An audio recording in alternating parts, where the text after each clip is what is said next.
Welcome and thank you for joining us today. My name is Mary Price. I'm the Events and Marketing Manager at the Shingo Institute at Utah State University.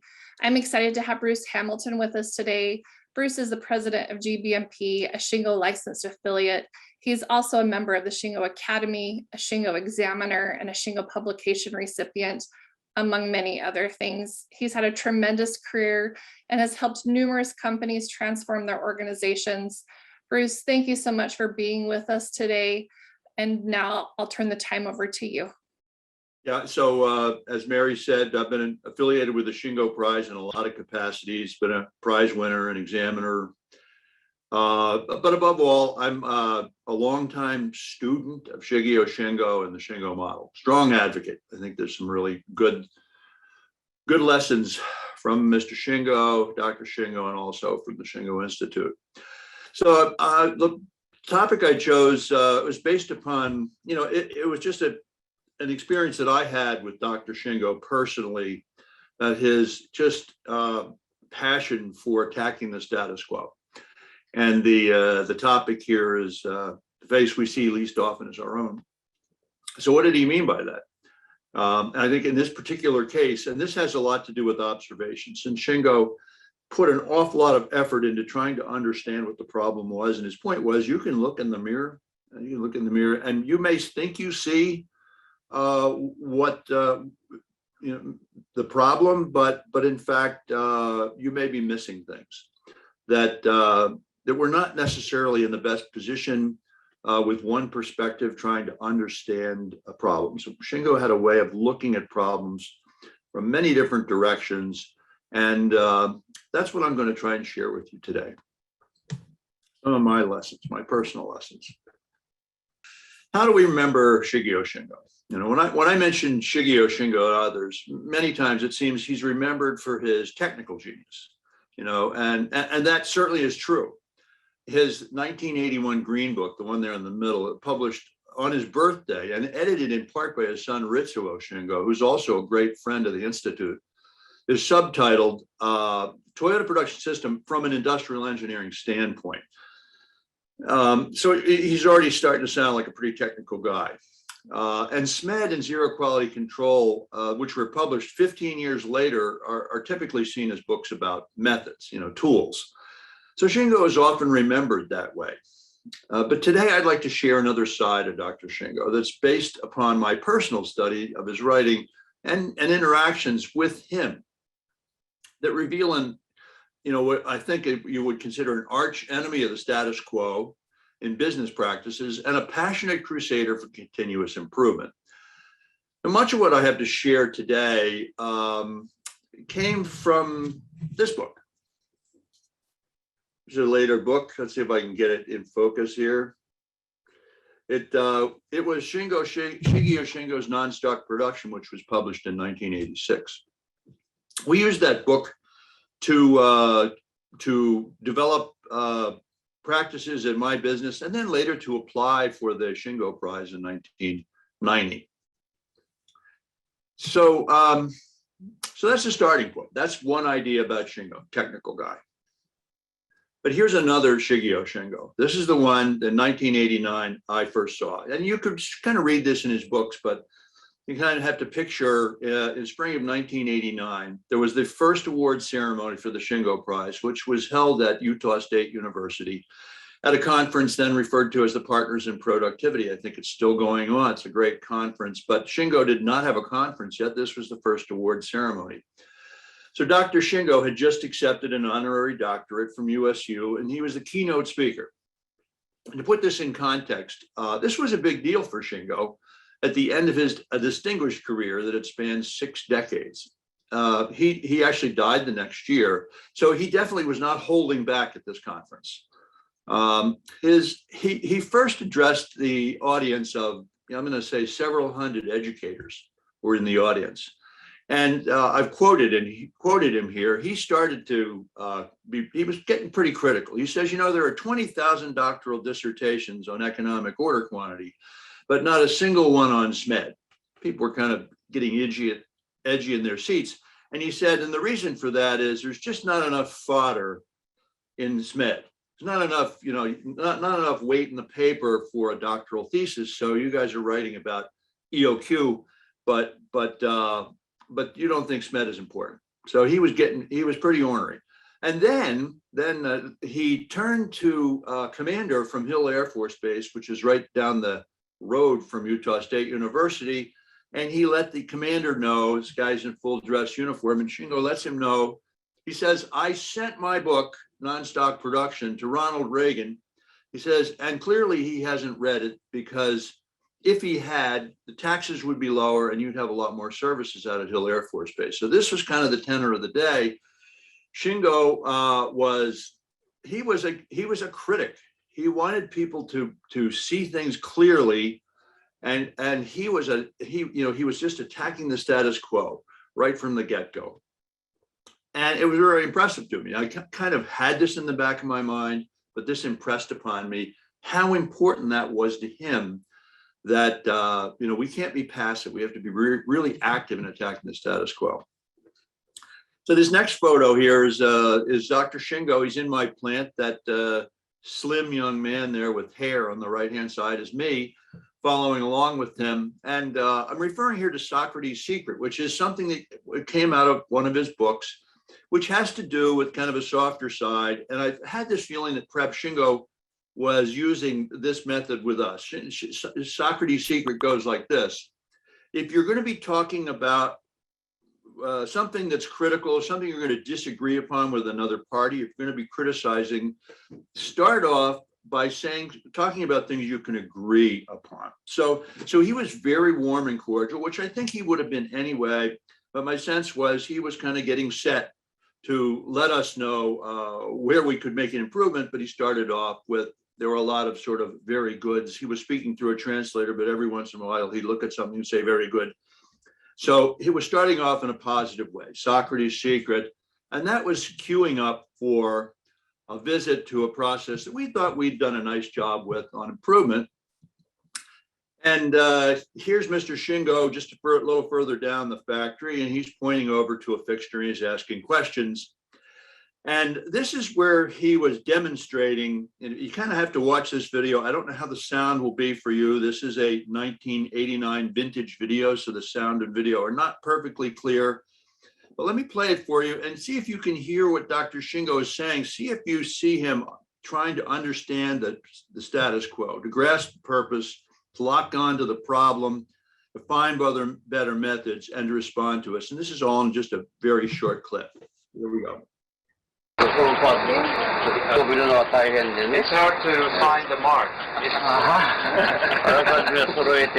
Two dots go together. The best way is to put this all in a pool on a pool or magazine. All facing the right way. And you just pick the one, you get the right side. Very good. Very, very good. この仕事は例えばパンチングするのが仕事であって裏を見たら表見たりするのは仕事ではない。Punching is the function here. Looking at both sides and determining which side to use is not the function you want to perform here.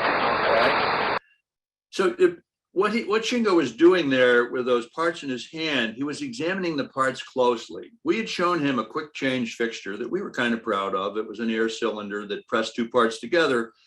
And we were, and he's, he was complimentary, but then he wanted to show us that something better could be done, that every current condition becomes a new status quo. And that was my takeaway from that. And it was amazing because he absolutely saw this from a much broader perspective. Now, he wasn't lecturing us about one method or this or that, or what waste we were reducing. He was speaking from a lifetime of experience of what he would do because he'd seen this before. And that, in essence, is what all of Shingo's books are about. They have this model, and he referred to it as his scientific thinking mechanism. And there are a couple other models as well. They're kind of hard, they're busy, and they're hard to get through. But all of those sayings like Socrates' Secret and those sorts of things, the quotes that we hear, they are strung onto this model, which he referred to as the scientific thinking mechanism, which I'd like to share with you now. This was Dr. Shingo's scientific thinking mechanism, STM. And what he said was, I've developed a scientific system of thinking for improvement that uses the superior ideas of our predecessors as the warp and my 50 years of experience in implementing plan improvement as the weft.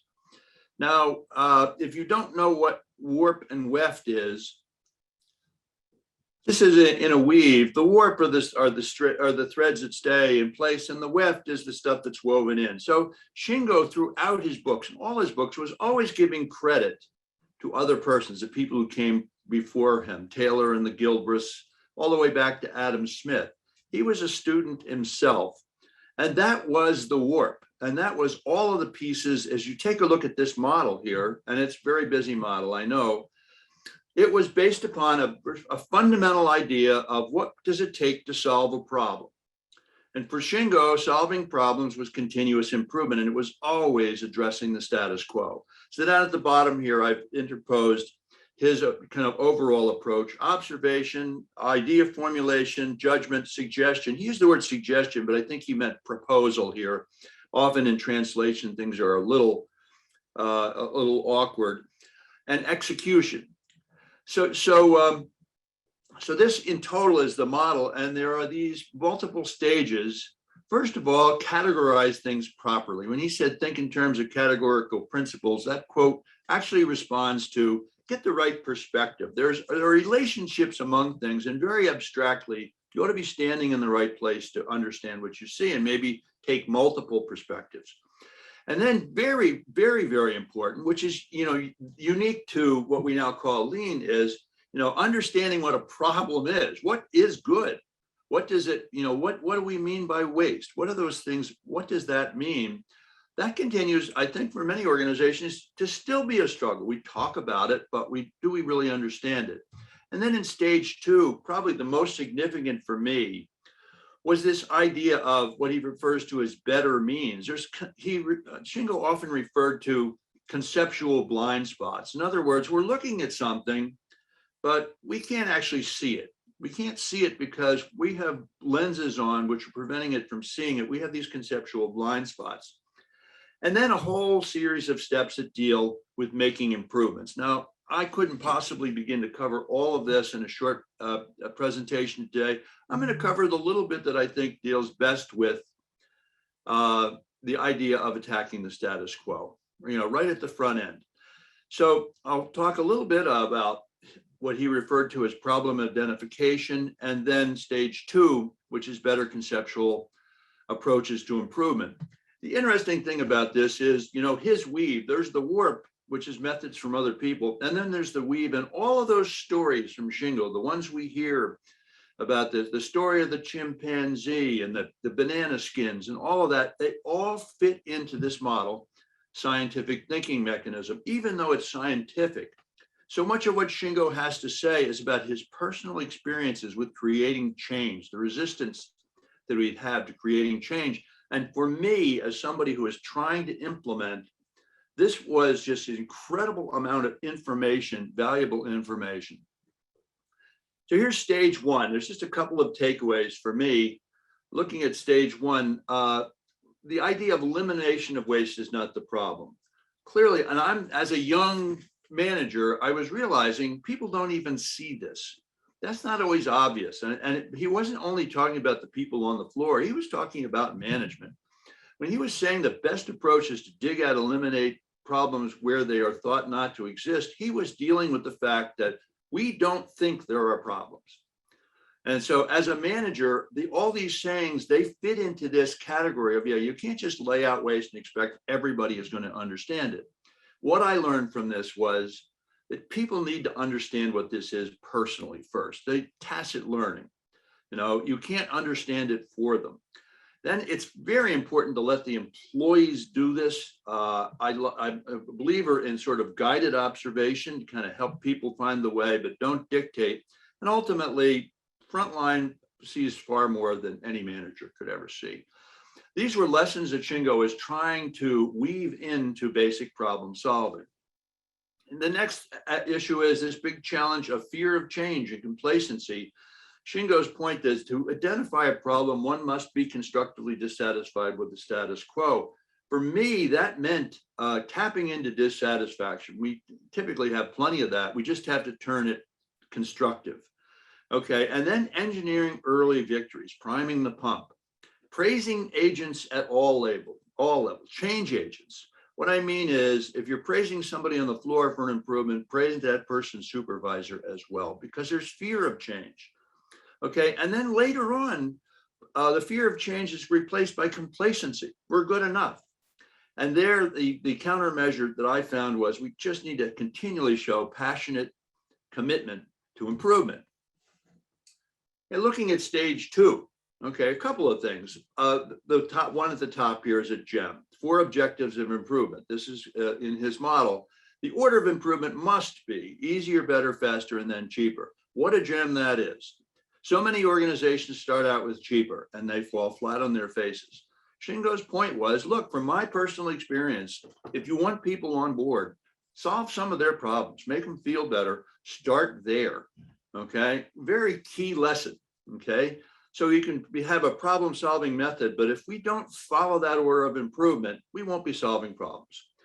Then his devotion to the Gilbreths, the one best way, always looking for something better, very key. It's that pursuit, that we never stop that pursuit. And then one last observation here is his idea of 5 W's and 1 Y. That's something that is very, very, very prevalent, but Shingo added a lot to that, that who, what, where, when, why, and how, with this idea that, excuse me, that there's a network here, that why, in fact, is not an element that comprises a specific phenomenon. It's the question we ask of everything else. You know, I never really thought of it that way until I looked at the scientific thinking mechanism, that we should be asking why that object, why that subject, why that method, why that space, why that time, and continually be asking that. That was his way of challenging the status quo. And in particular, there's also these relationships here, like the who and the what. Very big takeaway for Shingo. Basic idea was that there are 2 different flows here. There's the object, that could be a patient if it's healthcare, it could be material if it's production, and that's process. We need to analyze that from a process standpoint. And subject, that's us, that's the agents of change, the people and the machines. And we need to be analyzed differently. And those 2 flows Shingo discovered were very, very different. This was his discovery, and it's critical discovery to understanding TPS. In fact, it's on the very first chapter of his book, that green book, on page 1. He says it's necessary to comprehend the mechanism of production function correctly in order to study Toyota. Now, he published this diagram in every one of his books, and he was asked one time, why do you keep publishing it? And he says, because nobody gets it yet. And I think that's often true. I think the idea of saying, look, there are 2 different flows here, and let me just share those flows with you, okay? So because I think there continue to be, I've just blown this up a little bit. So there's this one flow here, and that's the, that's the flow of the object. It's the material. It's material. In this case, we get 2 different products being made, a bushing and a shaft. And they're both flowing through different processes. They go from they're stored, they're transported, they're processed, they're inspected, and then they're stored again. Okay, and he said that's one flow, and that flow is in a network with the flow of work, operations, the stuff that people and machines do, and so those 2 have to be looked at very differently because both of them can be improved independently. And prior to Shingo, process was just seen as being on the same axis. This is very significant to understanding where we find delays. Delays can occur here. In this case, this is what he referred to as, this red one refers to a process delay. It was due to poor timing or an imbalance among processes. The stuff got there and it wasn't needed. And that's on the y-axis. And then there's the what he referred to as a lot delay, and that's the next process is waiting for material, but we're still finishing up the last piece on the lot. And those things have everything to do with flow. Understanding why that happens was critical for Shingo. So a very big takeaway for me, it put a lot of best practices from pull systems to setup reduction to mistake proving into perspective. It was the know why behind the know how. So I've just one last slide here, which deals, this is actually in addition, it's in his book, Nonstock Production. It was management functions, and it deals with what I think Shingo felt in the end result was the most important process. You notice here that there are 7 stages, as he called them. And the first one is this thing called volition. That's passion for change, passion for improvement. And it's followed by policy, by which he meant the way things should be. What are we going to do? Those are responsibilities for executives. Then planning, and then we implement. And notice this diagram at the bottom for implementation looks remarkably like the one that from the Gilbreths and from Shingo's book from 1980. That's implementation. And then there are a couple of more stages where managers have a role. And finally ending up with management's last opportunity, and that is good job, what are we doing next? There's 7 stages here. This last one, this volition and satisfaction, have to do with keeping the process going. Shingo had a lot to say about complacency and about changing the environment so we would have people who felt empowered and felt like it was important to make change. And he said all stages are based on these 7 human actions, but volition is number 1. It's number 1 for management to reinforce, because ultimately the will to improve is the biggest obstacle to continuous improvement. It wasn't anything technical. It's, do we have an environment where people have the will to improve? And incidentally, I just want to share one last piece here, and that is that Shingo's model lines up very well with the Shingo Institute's model of principles, systems, and tools, where all these pieces fit together. So that's as much as I can share in a short period of time with you today. Thank you for joining me. I wish I could share the entire model with you. There's just some wonderful thinking in the scientific thinking mechanism. Perfect. Thank you so much, Bruce. We do have some time for Q&A. Jenny asks, let's see here. Oh, can you say more about satisfaction? What did Shingo mean by that? Satisfaction, thank you. That's a good question. Satisfaction is basically thank you.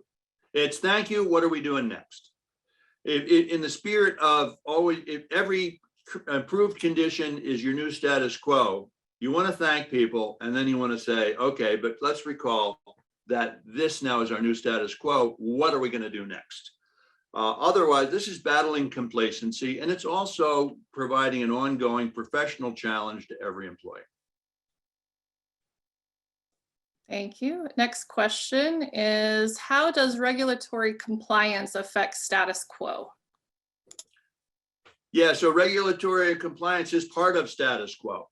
Okay, and different organizations will approach it differently. Some organizations look at regulatory compliance and say, yeah, that's all we can do. We can't do anything about it, regulatory compliance. And others then take that as the challenge.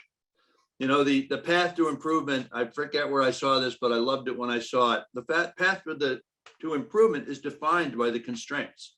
That we need to just embrace those constraints and say, yeah, these constraints exist.